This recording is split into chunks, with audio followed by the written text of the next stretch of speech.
എല്ലാവർക്കും നമസ്കാരം. ആയില്യം നക്ഷത്രത്തിൻ്റെ വിശദീകരണങ്ങളാണ് ഇന്ന് പറയാൻ പോണത്. ആയില്യം നക്ഷത്രത്തിനെ അശ്ലേഷ എന്ന് പറയുന്നു. ആശ്ലേഷിക്കുന്നവൾ എന്നാണ് അതിൻ്റെ അർത്ഥം. അമ്മിക്കല്ല് പോലെ കാണപ്പെടുന്ന 6 നക്ഷത്രങ്ങളുടെ ഒരു ഗ്രൂപ്പിൽ പെട്ടത് നിൽക്കുന്നതാണ് ആയില്യം നക്ഷത്രം. കർക്കിടകക്കൂറിലാണ് ജനനദശ കർക്കിടകക്കൂറിലാണ്. നാഗങ്ങളാണ് ഇഷ്ടദൈവം. കൃഷ്ണ ഭഗവാൻ, ശിവഭഗവാൻ എന്നീ ഭഗവാന്മാരെ ആരാധിക്കുക. നാഗരാജാവ്, അനന്തൻ, വസുകി അവരെ ആരാധിക്കുന്നത് വളരെ നല്ലതായിരിക്കും. പിന്നെ നാഗയക്ഷി, നാഗചാമുണ്ടി എന്നീ ക്ഷേത്രങ്ങളിൽ ദർശനം നടത്തുന്നത് വളരെ നല്ലതാണ്.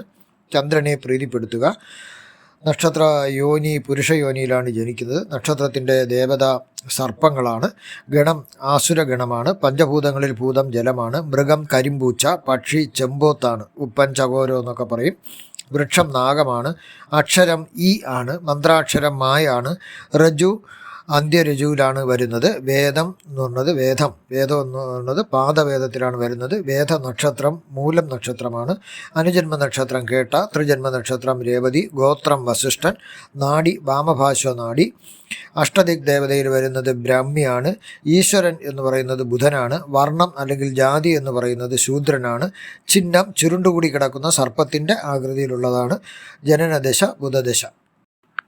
വഞ്ചന, ചതി, ക്രൂരത, ധൂർത്ത് എന്നീ ഗുണങ്ങൾ ഈ നക്ഷത്രത്തിലുണ്ടാകും. അതായത് ഈ ആയില്യം നക്ഷത്രം ഒരു മോശ സമയത്താണ് ജനിച്ചുവെങ്കിൽ ആ നക്ഷത്രത്തിന് കുറച്ച് മോശ സ്വഭാവങ്ങളുണ്ടാവും. എല്ലാവർക്കും ഇല്ല, മോശ സമയം ജനിച്ചവർക്ക് മാത്രമാണ് അതിൽ വഞ്ചന, ചതി, ക്രൂരത, ധൂർത്ത് എന്നീ ഗുണങ്ങളുണ്ടാകും. ഇത് ഗുണമെന്നേ ഇത് പറയാൻ പറ്റൂ.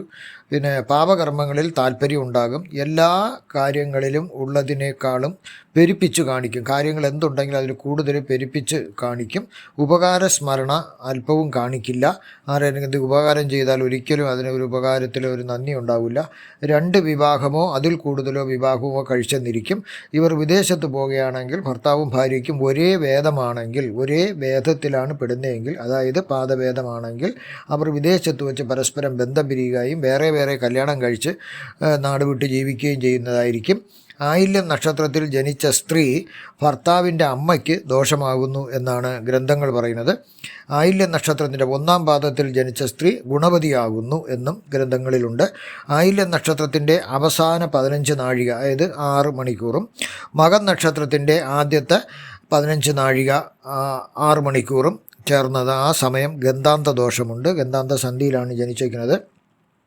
ഇനി ആയില്യം നക്ഷത്രത്തിൻ്റെ 3:45 നാഴിക, അവസാന 3:45 നാഴിക, അതായത് 1.5 മണിക്കൂറും മകം നക്ഷത്രത്തിൻ്റെ 3:45 നാഴിക, അതായത് 1.5 മണിക്കൂറിലും ചേർന്ന് ഉള്ള ആ 7.5 നാഴിക സമയം, അതായത് 3 മണിക്കൂർ സമയം അധികം ദോഷമുള്ള സമയമാണ്. എന്ന് പറഞ്ഞാൽ ആയില്യം നക്ഷത്രം ഇതിൽ മകം നക്ഷത്രത്തിൻ്റെ ഇതിലൊക്കെ വരുന്ന ആ അവസാനത്തിൽ, ആ എൻഡിൽ, ഒന്നിൻ്റെ തുടക്കവും ഒന്നിൻ്റെ അവസാനവും വരുന്നതിൻ്റെ സമയദൈർഘ്യങ്ങളാണ് ഞാനീ പറഞ്ഞത്. ഇനി ആയില്യം നക്ഷത്രത്തിൽ ജനിക്കുന്ന നല്ല സമയത്ത് ജനിച്ച ഒരു ആളാണെങ്കിൽ സ്വന്തം കാര്യം നേടിയെടുക്കാൻ അതീവ താല്പര്യം ഉണ്ടാകും. യൗവനാന്തരം വളരെ ഉയർച്ച ഉണ്ടാകാം. സംഭാഷണം കൊണ്ട് ആരെയും മയക്കുന്നൊരു സ്വഭാവം ഉണ്ടാവാം. മറ്റുള്ളവർ നിരാശയായി മടങ്ങുന്ന കാര്യങ്ങളിൽ, മറ്റുള്ളവർക്ക് ചെയ്യാൻ പറ്റാത്ത കാര്യങ്ങൾ അവർ മടങ്ങിപ്പോവുകയാണെങ്കിൽ ഇക്കൂട്ടർ അതിനെ നല്ല ഒരു പരിതസ്ഥിതിയിലാക്കി മാറ്റാൻ കഴിവുള്ള ആൾക്കാരായിരിക്കും. നല്ല രീതിയിൽ ചെയ്ത് ഫിനിഷാക്കാൻ സാധിക്കും. അന്യരെ അനുകരിക്കുന്നതിലും നർമ്മ സംഭാഷണങ്ങളിലും മിടുക്ക് കൂടും. വളരെ സമ്പന്ന കുടുംബത്തിൽ നിന്ന് വിവാഹം കഴിക്കും. ഇനി ഇവരുടെ ഭക്ഷണക്രമം, ഭക്ഷണത്തിൽ ഒരു പ്രത്യേക വ്യവസ്ഥ ഇവർക്കുണ്ടായിരിക്കില്ല. തിന്നാവുന്നതൊക്കെ തിന്ന് വയറു നിറയ്ക്കും.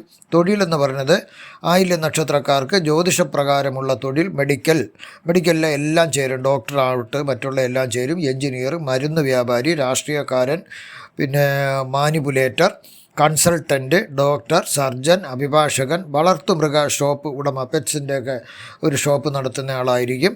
പിന്നെ യോഗ അധ്യാപകനും ആകാം. ആയില്യം നക്ഷത്രക്കാർക്ക് ധരിക്കാവുന്ന രത്നങ്ങളാണ് ഇനി പറയാൻ പോകുന്നത്. മരതകമാണ് അവർക്ക് ഏറ്റവും പറ്റിയ രത്നം. ബുധദശയിൽ ജനിക്കുന്നതിനാൽ മരതക രത്നം അവർക്ക് വളരെ ചേരും. എമറാൾഡ് എന്ന് പറയും. പച്ച നിറമാണ് ഈ രത്നത്തിന്. ഇതിൻ്റെ ഉപരത്നങ്ങളായ പെരിഡോട്ട്, അക്വാമറൈൻ, ഗ്രീൻ ഓനിക്സ് മുതലായ രത്നങ്ങൾ ധരിക്കാവുന്നതാണ്. ഇനി കൂടാതെ ഏതു ദശയാണോ നടക്കുന്നത് ആ ദശയുടെ നാഥൻ്റെ രത്നങ്ങളും ധരിക്കാവുന്നതാകുന്നു. രത്നം ധരിക്കുന്നതിന് മുമ്പായി ഒരു ജ്യോതിഷൻ്റെ അഭിപ്രായം തേടുകയും, കാരണം രത്നം ധരിക്കുന്നതിന് നിശ്ചിത അളവ് തൂക്കം അതിന് വേണം, അതിൻ്റെ ക്യാരറ്റ് വേണം. അതെല്ലാം നിർണ്ണയിക്കുന്നത് ജ്യോത്സ്യനാണ്. രത്നത്തെ യഥാവിധി പൂജിക്കണം, നല്ലൊരു ദിവസം നോക്കണം ധരിക്കാനായിട്ട്. എന്നിൽ ധരിച്ചാൽ മാത്രമേ അതിന് വളരെയധികം ഗുണങ്ങൾ നമുക്ക് കിട്ടുകയുള്ളൂ. ആയില്യം നക്ഷത്രക്കാർക്ക് ധരിക്കാവുന്ന വസ്ത്രത്തിൻ്റെ നിറങ്ങൾ: വെള്ള നിറത്തിലുള്ള വസ്ത്രം ധരിക്കാം, പിന്നെ വെള്ളി എന്ന ലോഹത്തിൻ്റെ കളറിലുള്ള വസ്ത്രങ്ങളും ധരിക്കാം. ഏതെങ്കിലും ഇൻ്റർവ്യൂവിനോ അങ്ങനെയൊക്കെയുള്ള നല്ല കാര്യസാധ്യത്തിന് പോകുമ്പോൾ ഈ വർണ്ണ നിറങ്ങളിലുള്ള വസ്ത്രങ്ങൾ ധരിക്കുന്നത് വളരെയധികം നല്ലതായിരിക്കും. ഇനി ആയില്യം നക്ഷത്രക്കാർക്ക് ധരിക്കാവുന്ന രുദ്രാക്ഷത്തിനെ കുറിച്ചാണ് പറയുന്നത്. ഇപ്പോൾ ഏത് ദശയാണ് നടക്കുന്നതെന്ന് നോക്കി ആ ദശാനാഥൻ്റെ സ്വാധീനമുള്ള രുദ്രാക്ഷം ധരിക്കാവുന്നതാകുന്നു. 5 മുഖമുള്ള രുദ്രാക്ഷം എല്ലാവർക്കും ധരിക്കാവുന്നതാകുന്നു. അത് നൂലിൽ കെട്ടിയോ, ഒരു ഇതിലായി നൂലിൽ കെട്ടിയോ, അല്ലെങ്കിൽ വെള്ളിയിൽ കെട്ടിയോ സ്വർണ്ണത്തിൽ കെട്ടിയോ ഒക്കെ ധരിക്കാവുന്നതാണ്.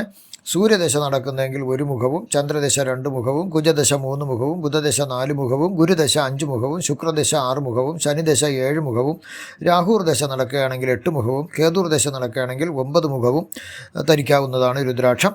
എല്ലാ ഗ്രഹങ്ങളുടെയും സ്വാധീനം നമുക്ക് ലഭിക്കണം എന്നുള്ള ആഗ്രഹമുണ്ടെങ്കിൽ 10 മുഖം ധരിക്കുന്നതിനും യാതൊരു കുഴപ്പമില്ല.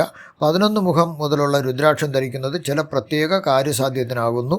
പിന്നെ അതിവിശിഷ്ടങ്ങളായ രുദ്രാക്ഷങ്ങളുണ്ട്. ഗൗരീശങ്കരം, ഗർഭജ്യോതി, ത്രിശൂതി, ഇതെല്ലാം അതിവിശിഷ്ടമായ ആണ്. അത് പ്രത്യേക കാര്യസാധ്യത്തിന് വേണ്ടിയാണ് ധരിക്കുന്നത്. ശിവഭഗവാന്റെ കൺപീലിയിലെ വേർപ്പ് തുള്ളികൾ ഭൂമിയിൽ അടർന്നു വീണിട്ടാണ് രുദ്രാക്ഷ സസ്യങ്ങൾ മുളച്ചത്. സസ്യത്തിൻ്റെ കായകൾ കുരുക്കളായിട്ട്, ആ കുരുക്കളാണ് രുദ്രാക്ഷം എന്ന് പറയുന്നത്. രുദ്രാക്ഷം ധരിക്കുന്നവർ ശിവഭക്തരാകണം, അതായത് വിഭൂതി ധരിച്ച് ശിവനെ ആരാധിക്കണം. അവർ മരിച്ചു കഴിഞ്ഞാൽ ശിവലോകത്തേക്ക് അവർ പോകുന്നതാണ്. ഇനി നിങ്ങൾക്കുള്ള ജ്യോതിഷപരമായതും പൂജാപരമായതും രത്നധാരണത്തിനും ജ്യോതിഷത്തിലുള്ള സംശയങ്ങൾക്ക് വഴിയുള്ള രുദ്രാക്ഷധാരണത്തിനും നിങ്ങൾ ആ സംശയങ്ങൾ നിവാരണം ചെയ്യുന്നതിന് എൻ്റെ വാട്സപ്പ് നമ്പറിലോ അല്ലെങ്കിൽ ഫോൺ നമ്പറിലോ നിങ്ങൾ എനിക്ക് മെസ്സേജ് അയക്കുകയോ വിളിക്കുകയോ ചെയ്താൽ ഞാൻ എനിക്കറിയാവുന്ന രീതിയിൽ ഉത്തരങ്ങൾ പറഞ്ഞു തരുന്നതാണ്. നന്ദി, നമസ്കാരം.